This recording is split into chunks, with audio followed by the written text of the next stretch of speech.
Looking to the future, the government of Grenada has identified research and development as one of their major priorities.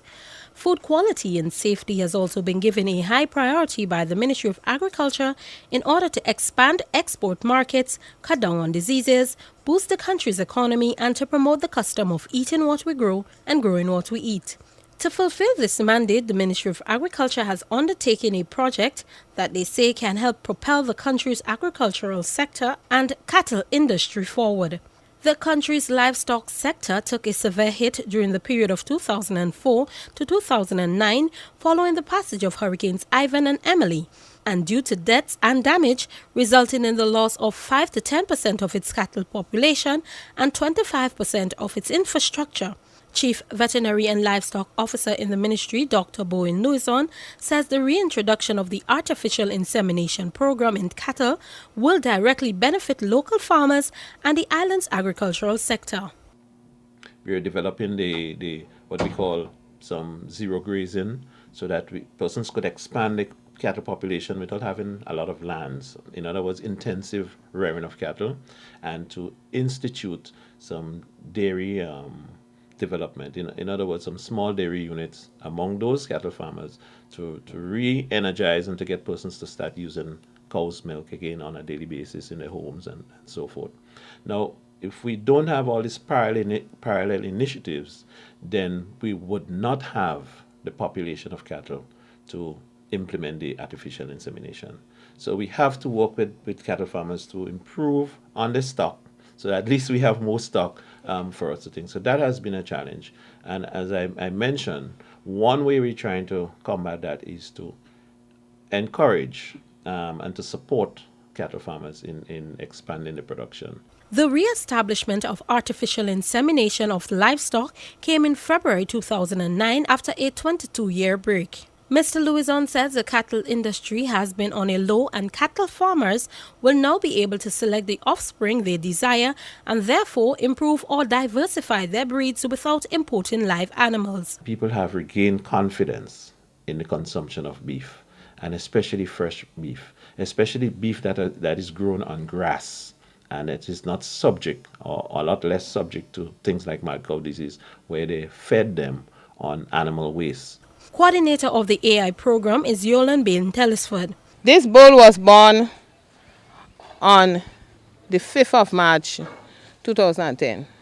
So as we speak, it is only 1 year and 6 months old. The growth rate is excellent, and it was born of artificial insemination. We do not know what is the breed of the mother, but the insemination straw that we use came from a Jersey breed, which is a milk-producing animal. And you can see it has excellent growth rate. She says, additionally, the program will help farmers to better able to manage reproductive problems by closely monitoring and selectively breed animals for milk or meat in a more precise way. 3 of the farmers that have received support from the AI program since its reintroduction are Errol Collins, Edward Shushun Richards, and Carlson Penny. Well, I see it as very important because for the reason you can get choice calf, right? And with choice calf, means your calf can grow very fine and you could get a good income from it.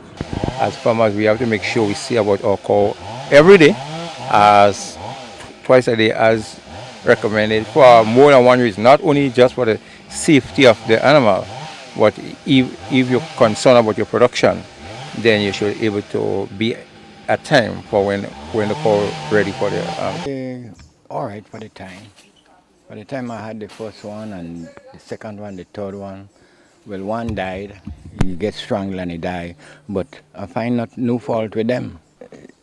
They grow very good as far as I'm concerned, but I had lost one because it was tied up, and weight fall, he couldn't get up, so it died. You understand? But I find no fault in the insemination. Every day give it water as based on the weather, and change it as regular as possible to keep giving it fresh grass. Well, not hard at all because I see plenty grass around, so it's easy. The program is expected to also provide farmers with the capability to cut back on the periods between pregnancies and remove the need to move cows or heifers long distances to find a mate.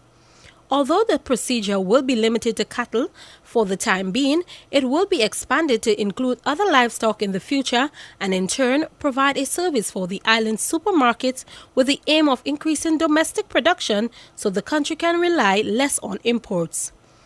One of the businesses that is expected to benefit is the Foodland Supermarket of Huggins Distributors Limited, and fresh meat specialist Owen Tennis says they are quite satisfied with the move taken by the MOA. We are trying to push local beef, but unfortunately we need supply, and this will be a big benefit for us when we are into the program and they can supply us. Right now we have a system that on Wednesday we go around and we collect produce, and Huggins has always supported the local farmers. And I've worked with him now for the last 3.5 years as far as the fresh chicken is concerned. And also we are trying to do the fresh beef and also the goat. And right now we are looking for supply. The male reproductive fluid is imported from the United States and stored until a cow or heifer is in its mating season. Director of the Grenada Bureau of Standards, Simeon Collins, says the products that derive from the program are very safe for consumption. So there's nothing different.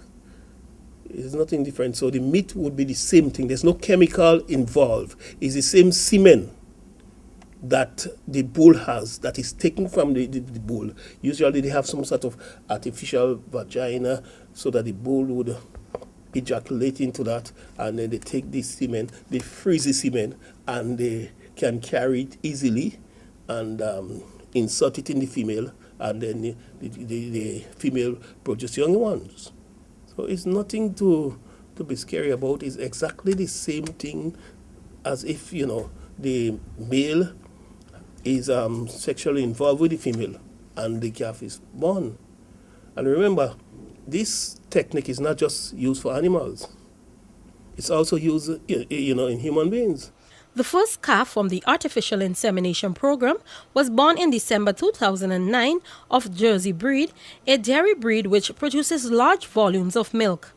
Other calves were also born of the Aisha breed, which is also used for dairy, and the Red Pole breed, which is used primarily as beef producers.